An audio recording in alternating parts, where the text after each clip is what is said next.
So I want you guys to give me your prediction on Jayden Daniels' total stats. So his total yards, total touchdowns, and interceptions. Huh.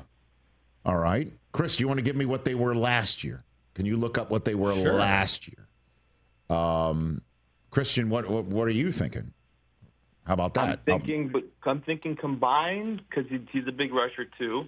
Mm-hmm. I'd say 4,100 yards, 30 touchdowns, 6 picks.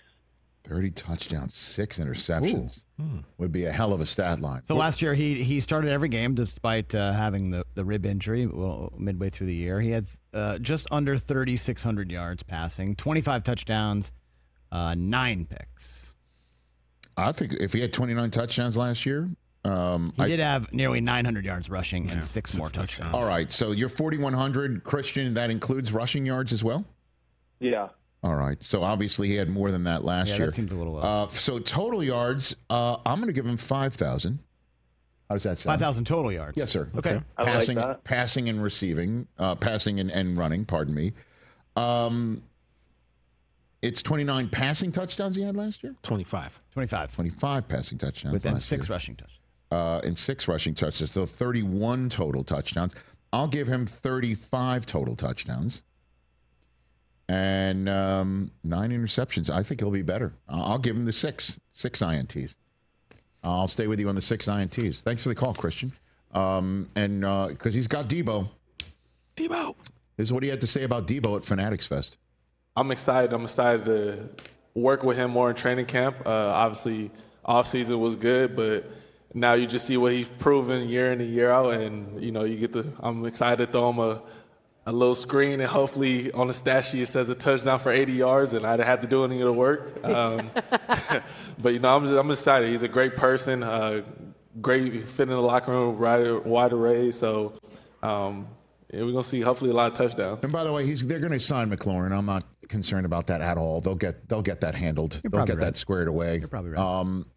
His props this year from the desert: 3,450 yards passing and 675 yards rushing. All right, and I gave him 1,000 more. That's probably too many. So I'll go down to 4,500 total. 35 total touchdowns, 6 interceptions, which puts him in the MVP race. 6 interceptions seems a little low. He had 9 last year. I know. I think he'll be smarter with the football. How does that sound?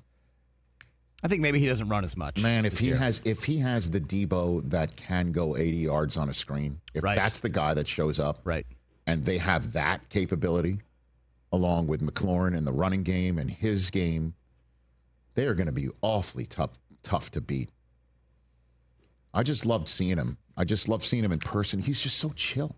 Did you get a chance to see him in the green room? We saw him not in the green room. We were coming. We were both kind of arriving at the same time on Saturday. On Friday when I went, we went and walked through. He was kind of just showing up. He was so accessible. He's also he always has a smile on his face. Right. Yeah. He's just kind of chill out. Yeah, super relaxed. 24/7. Did you see him there? I did see him. We walked by. I think him and O'Shea spoke briefly. We were heading to our thing, but we got to chop it up a little bit when we had him on as a guest for the Super Bowl. Right. And he was, you know me. I'm always, if you're a Dallas enemy, I let them know. And he and I he was like, "What do you think of me, though?" And I was like, "I kind of like you." Commanders have the 7th best Super Bowl odds, 20-1. Same as the 49ers. Catch the Rich Eisen Show live weekdays from 12 to 3 p.m. Eastern on Roku Sports Channel in the U.S.